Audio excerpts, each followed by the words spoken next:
Good morning, everybody. Lisa Senecal here, and I am joined by the amazing and wonderful Andra Watkins, who is a journalist and award-winning author, and the author of For Such a Time as This Substack. Please, everybody, check out her work. Support her work if you can. There's a feeling out there that because people are doing good work, that they're writing or their advocacy or whatever it is in this pro-democracy, anti-fascist, anti-Christian nationalist sphere, that because this is good stuff that people are doing and it's the right thing to be doing, that people shouldn't feel they need to be compensated for it.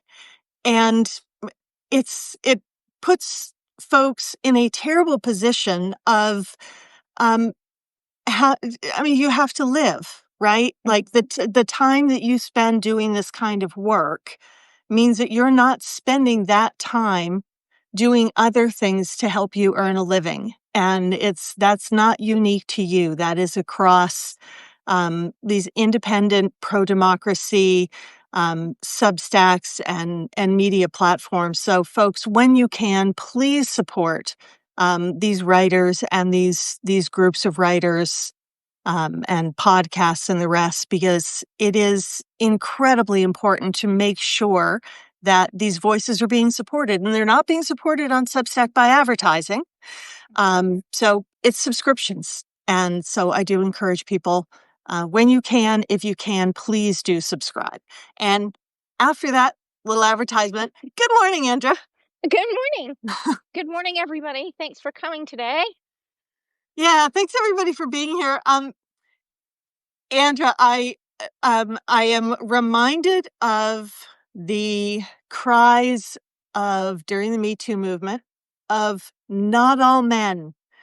And we're sort of going to dip our toes into those waters today, because your most recent Substack is calling on men to be part of the solution for the Christian national abuse and agenda of repression against women, because as people who work in the domestic violence space say, if women could have ended this, they would have done so already, right? Men have to be part of the solution. So can you talk a little bit about that?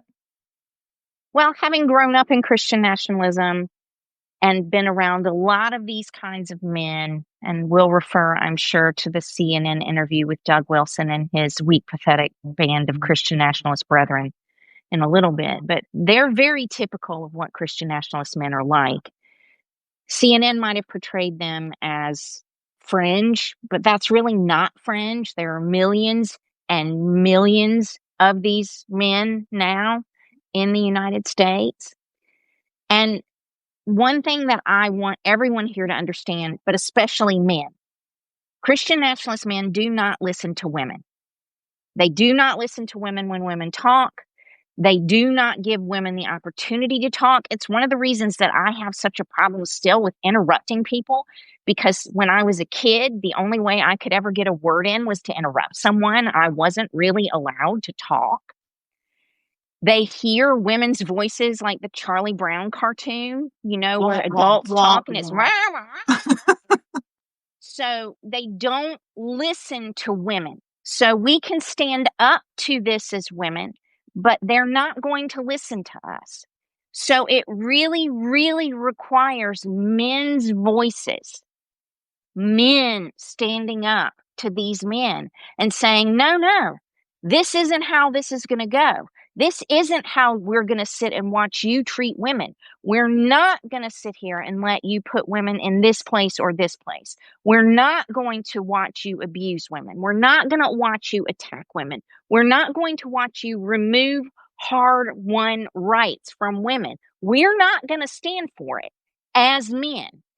That is the only thing that these Christian nationalist men will respond to.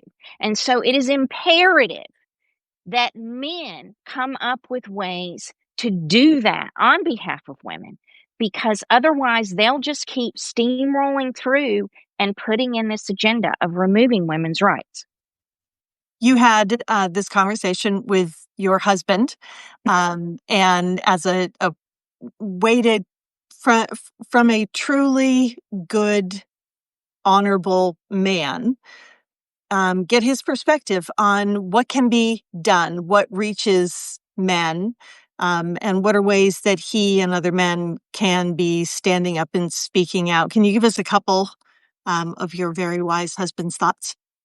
Well, my husband first said, as a man, you wouldn't watch your wife, your daughter, your mother, your sister, some other woman you care about be physically attacked by another man. You wouldn't stand by and watch that happen. And what these Christian nationalists are doing to women now are metaphorical physical attacks on female personhood. And so shouldn't sit and watch those things happen in a vacuum either. It's imperative that men put themselves between the woman and those attacks and say, stop doing that. We're not going to allow you to do this. We're not going to watch this happen. We're going to push back. We're going to protect these women. We're going to give them even more rights than you've been willing to in retaliation for, you're trying to do this to women, and keep helping women succeed and have more autonomy. If men had done that in the wake of Dobbs, we would not be sitting in a place today where women are dying of sepsis. We would not be watching women be forced to give birth. We would not be watching women have to leave a state to get health care. Men needed to step up after Dobbs. And every time one of these things happens where women's rights are restricted, men need to be leading the way, standing up and saying, we're not going to stand for this. We're not going to allow this to happen. So that was one thing that my very wise and gentle husband said. Another thing that he said was men tend to separate the things they do for pleasure, which he said is not porn, but could be, sports, tech things, gaming, other things that men do to check out. And men don't really think a lot about the politics behind those things, the politics of the owners of those things. So, for example, in professional football, a lot of those teams are owned by fascist billionaires who donated money to this regime and actively kissed the ring. So my husband's point was, we have to ask ourselves as men, as much as we enjoy these things, as much as we view them as an escape from the crazy, at what point are we supporting this by continuing to use that as an escape? So he gave an example. He's a big baseball fan. He loves the Milwaukee Brewers. He's always loved them. He's watched them since he was a child. So, recently they had a woman be a home plate umpire for the first time. And it's a huge milestone for a professional sport. And he was really excited to see it. And he said, I'm fully expecting the regime to do something to try to punish Major League Baseball for elevating a woman to a position like that. And if Major League Baseball caves and doesn't continue to allow this woman to be an umpire, then I will stop watching Major League Baseball. I will stop watching it. I will stop spending money on it. I will stop supporting it. And when any man asks me why I'm not doing sports, I'm going to tell them that's why. And so that's another way that men can help other men understand how pervasive this is. Don't support these things that are supporting the suppression and oppression of women and minorities with your money or with your attention. There is this weird disconnect between white Christian nationalists and other groups of misogynistic men who are more than comfortable, and it's outside of those two groups too. It's when you go back to talking about Dobbs, primarily men putting these new constraints on women's lives, both in the Supreme Court and on the state level and, wherever there is still power being held, it's still in majority male hands. So when rights are being stripped away from women, it is primarily men doing it. And those men have no problem saying, hey, I absolutely have standing to be able to make decisions about women's lives and what rights they should have because I have feelings about this and my feelings should be able to be imposed on women. But then the decent men on the other side very often will say, like, this is a women's issue. Like, who am I to say how women should be living their lives, what decisions they should be making? And man, you have to be willing to say, not in my name. They are doing these things in the name of men in general, writ large, not little narrow swath of men, but they're saying all men should have these attitudes. These are the things we're going to do on behalf of all men. And unless you're pushing back, then you're going along with it. You're endorsing what's happening. So it's tough to get men to realize this. And you brought up in one of your recent pieces, it may have been this most recent piece as well, about the men of Afghanistan who are having some really oppressive chickens coming home to roost and, who were all on board when it was women who were being oppressed and having all their rights stripped. And now, oh, hey, guess what? They come for the men next. It's Exactly. not, there's no immunity. Heather Cox Richardson wrote about this several months ago, so I do want to give her credit for bringing this to our attention. I compare Christian nationalists a lot to the Taliban, and I don't do that to insult any Muslims here. The Taliban is an extreme, far-right, radicalized group of Muslims and don't represent the Muslim faith as a whole. It's the same as Christian nationalists are a radicalized, extreme group of Christians that don't represent Christian faith as a whole. But they are very comparable.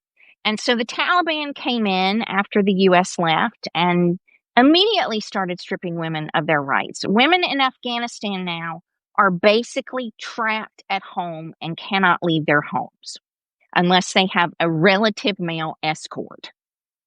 And The Guardian yesterday had pictures of Taliban enforcers on the streets of Afghanistan. And guess who they look like? ICE. You wouldn't know the difference if you put them side by side. So it's the same mentality that these people have. And the men just sat by and watched women be imprisoned in their homes, stoned for coming out of their homes, etc. And recently, earlier this year, the Afghan Taliban started telling men, this is how you have to dress. This is how you have to wear your beard. You haven't been at the Islamic temple recently, and so we're giving you a ticket because you haven't been coming to pray. And if you miss so many more times, you're going to be jailed for X amount of time because it's your responsibility as a man to come to temple every time the doors are open. And men have gone on the record without using their names saying, well, we didn't think they'd come for us like this. We kind of wish now we'd push back when they were coming for the women, but we didn't think they'd do this to us. So we didn't do anything. And now they're coming after us and restricting our freedom. And we don't like this very much. So it was an admonition from Heather and from, all of us that have seen that and called it out to say to men, you're just down the road from this. Watching this happen to people who aren't you doesn't mean it won't come for you at some point. And so stop it before it gets to you. Stand up and fight it before it gets to you. Yeah, we have to go back and talk about Doug Wilson when it comes to just briefly, to make sure people know who this is. Now, I commend CNN for having this guy on. You and I have been many conversations where we say, like, the mainstream media is just not getting it with the Christian nationalist movement and how it is inextricably tied to the Trump administration's agenda, because Project 2025 is tied. It is the Trump administration agenda. So this ultra right-wing Christian nationalist preacher went on to the CNN program and talked about how, women really shouldn't have the right to vote, and that needs to be repealed. And unfortunately, as you said earlier in this conversation, that was sort of described as like, this is a fringe, not lunatic, but this is a very fringe way of thinking. And it is not. So No, it's not. can you talk a little bit about how not fringe this is, but to tie this back to what ultimately happens to men?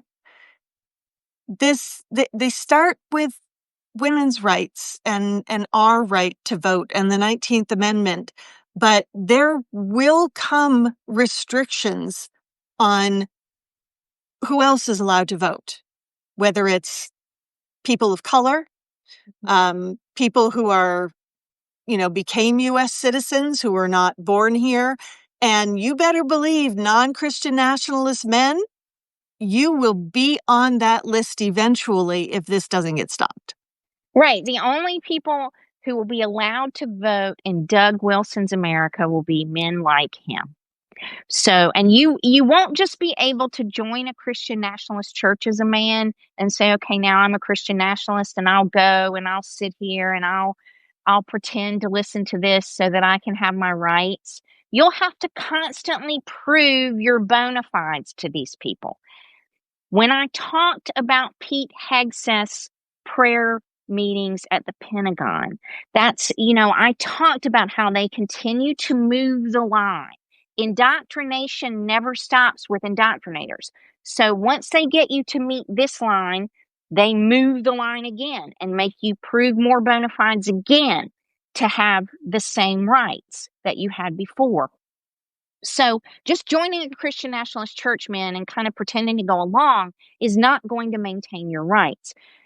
Russ Vought is on the record as saying that he believes only Christian nationalists should be politicians, only Christian nationalists should serve in government.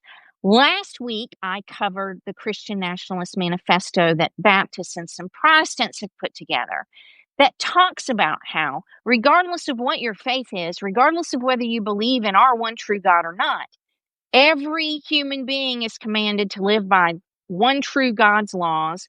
And we are commanded as public servants and politicians to enforce those laws, to know what they are, and to honor that one true God.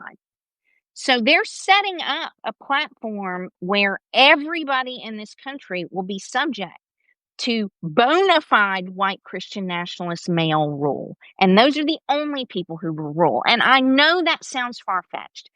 I know when CNN interviews somebody like Doug Wilson, which I applaud them for doing, we need to see a lot more of that. But what they don't say is there are millions of people who believe this. This is not fringe. This is not just a few crazy people. There are millions of Americans who believe this. And so once they subjugate women and do whatever version of the Taliban to women in the United States, they will come after, and they're already coming after minorities and peoples of color, immigrants at the same time.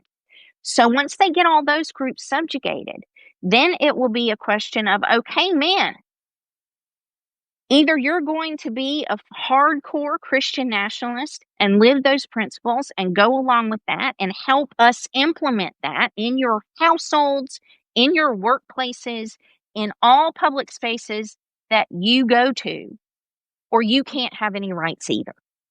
So this is coming for men, whether you want to see that or not. It will come for men of color.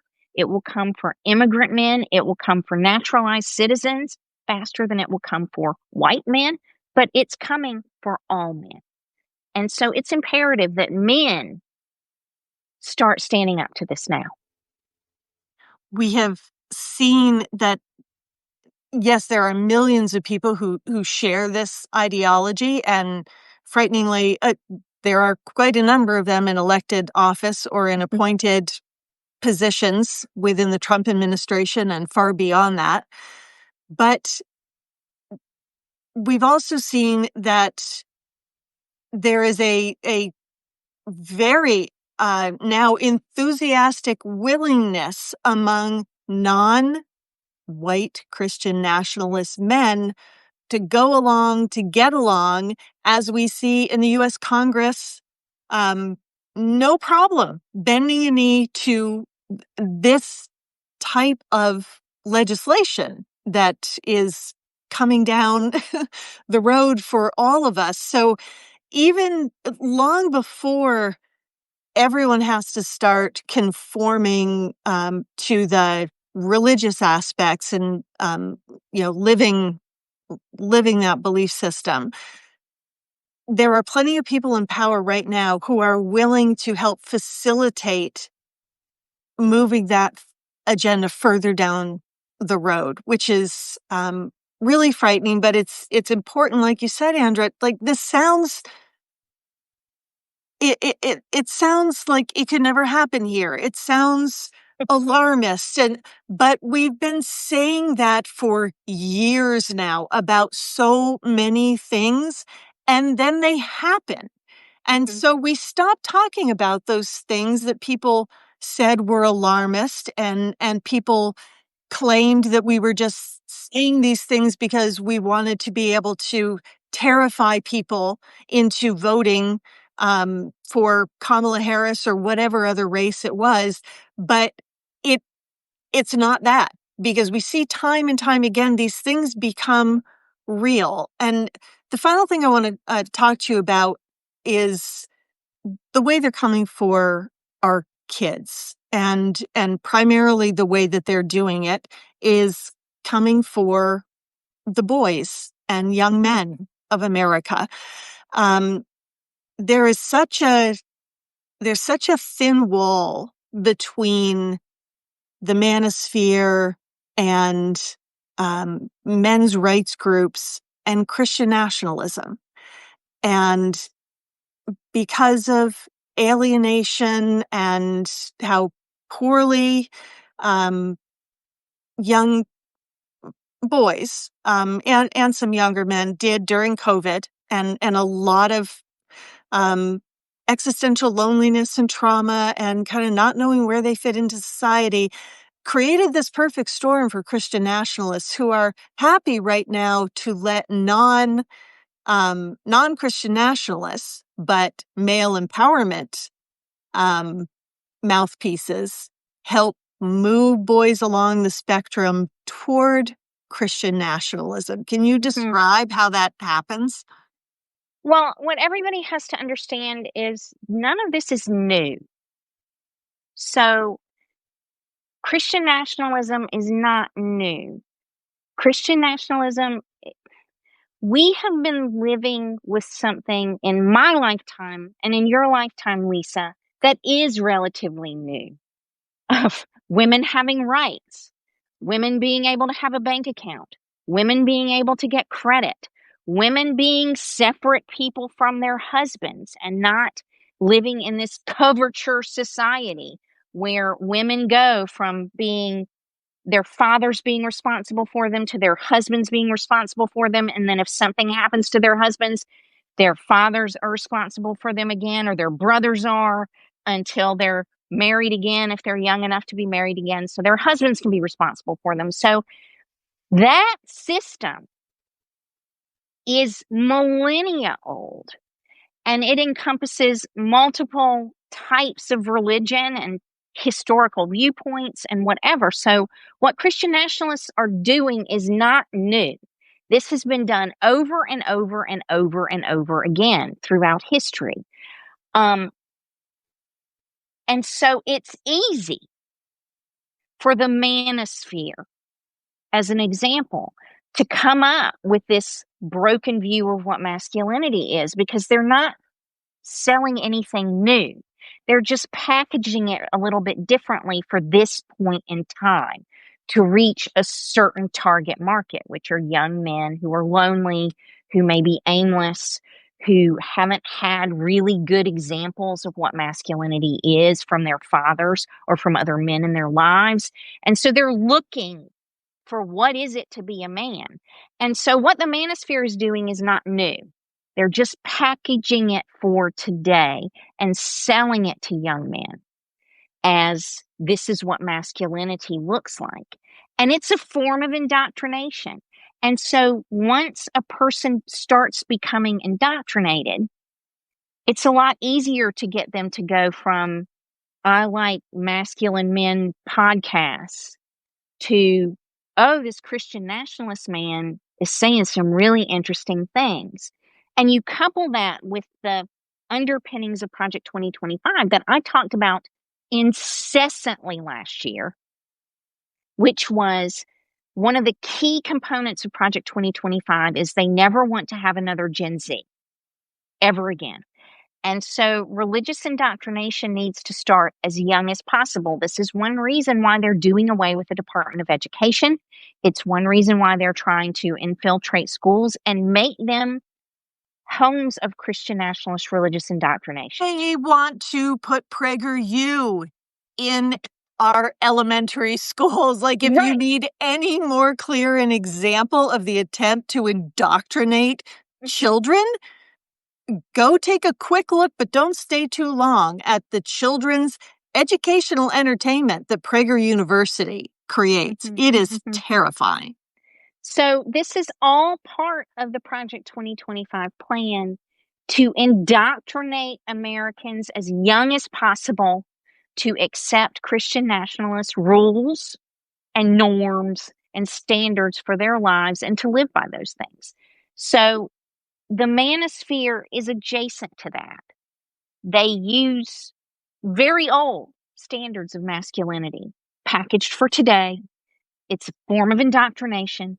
It helps young men find their way, and eventually a lot of them find their way to this Christian nationalism as a result of that, those breadcrumbs that the manosphere puts out there. Because we see this following the same pattern that's used to vilify immigrants, right? Women become the scapegoat for why young men aren't happy. That's why DEI is terrible, because too many women have become independent enough that they no longer need to be with a man for financial reasons.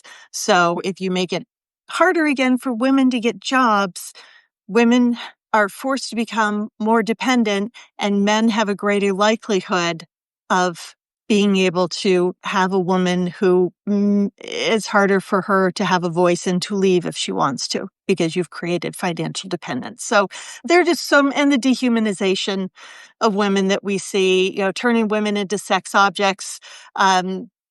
Christian nationalists pretend that that's a terrible thing and women shouldn't be sex objects, but that is exactly what they need us to be able to then strip our humanity away from us and hold us responsible for all of men's bad behavior.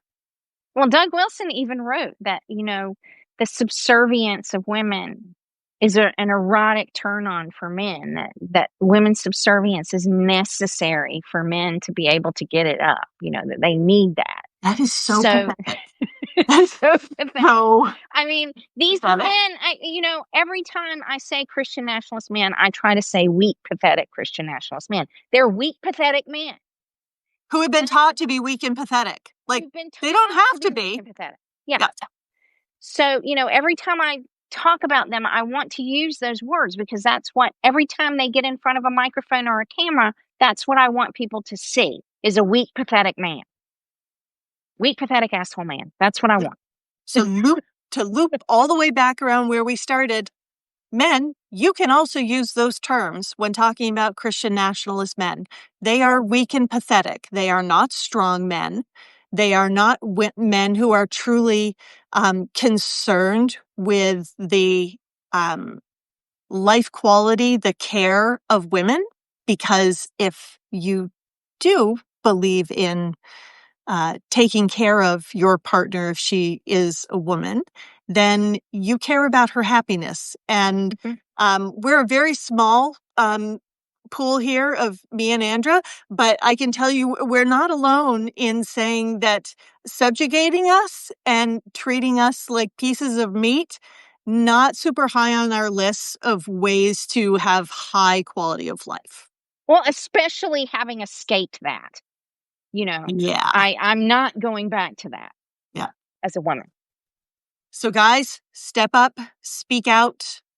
This is not a women's problem. This is an all of us problem, but men have a really, really important role and voice and power in stopping what is happening. So spread the word. Please share this conversation, share the work that Andra does on her For Such a Time as This newsletter on Substack, subscribe, and thank you, Andra. As always, thank you everybody for being here and being part of the conversation. It's really important and we so very much appreciate it. Bye, everyone. It's so great to see you. Bye, all. Okay, it doesn't want to end today. It wants us to go on forever. Try again. Bye, all.